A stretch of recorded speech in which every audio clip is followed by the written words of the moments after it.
फेरि आउँछ कि आउँदैन म्याम भनेर कमेन्ट गर्नुभएको रहेछ। कमेन्टको लागि हृदयदेखि धन्यवाद।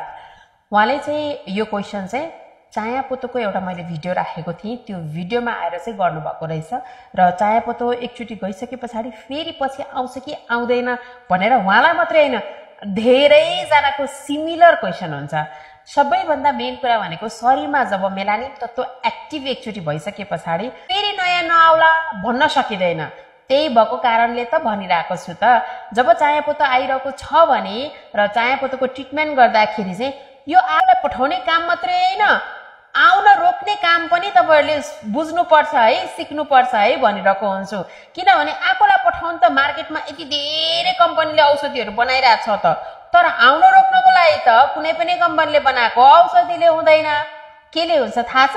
हो, त्यतिखेर चाहिँ पीसीएम थेरापी एकदमै निड हुन्छ र पीसीएम थेरापी जुन चाहिँ फेसियल हाउस आफैले स्वयं बनाएको छ र यो पीसीएम थेरापीमा चाहिँ तपाईहरुले चाहिँ पार्लर धाएर पनि हुँदैन, हस्पिटल धाएर पनि हुँदैन। आफूले सेल्फ कसरी चाहिँ स्किन केयर गर्ने, प्रोटेक्सन कसरी गर्ने, अनि स्किन केयर कसरी गर्ने, अनि स्किनमा कसरी चाहिँ मोइस्चराइजर सिरमहरू लगाउने भन्ने ज्ञान जबसम्म तपाईलाई आफ्नो स्वयं स्किन केयर गर्नको लागि आउँदैन तबसम्म तपाईहरुले चाहिँ भोलिको लागि पनि कुनै रोगको लागि लड्ने क्षमता हुँदैन। यदि तपाईले चाहिँ आफ्नो स्किनलाई हेल्दी बनाइराख्नु भयो भने फेरि के गरेर चाहिँ नयाँ आए पनि तुरुन्त तपाईले चाहिँ त्यसलाई चाहिँ ट्रिटमेन्ट गर्न सक्नुहुन्छ।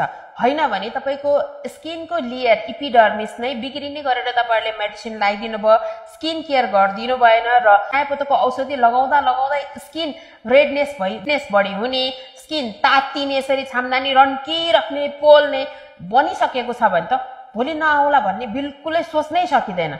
त्यही भएको कारणले गर्दाखेरि मैले बार भनिरहेको हुन्छु, जसको स्किनमा चाहिँ चायापत्ती आइसके पछाडि तपाईहरुले रेगुलर आफ्नो घरमा कसरी केयर गर्ने पीसीएम थेरापी सिक्नुहोस् र अर्को नयाँ आउन नदिनुहोस्। त्यो डाक्टरको हातमा पनि हुँदैन, ब्युटिशियनको हातमा पनि हुँदैन, त्यो तपाईहरुकै हातमा हुन्छ। त्यही भएर त भनिरहेछु फ्री काउन्सिलिङ, यानी कि तपाईहरुले स्वयं आफ्नो स्किनलाई कसरी केयर गर्ने, जाडोमा कसरी केयर गर्ने, गर्मीमा कसरी केयर गर्ने बुझेर तपाईहरुले गर्दिनुस् त भएको स्किन पनि ग्लो आउँछ, नयाँ चायापत्ती पनि आउन पाउँदैन।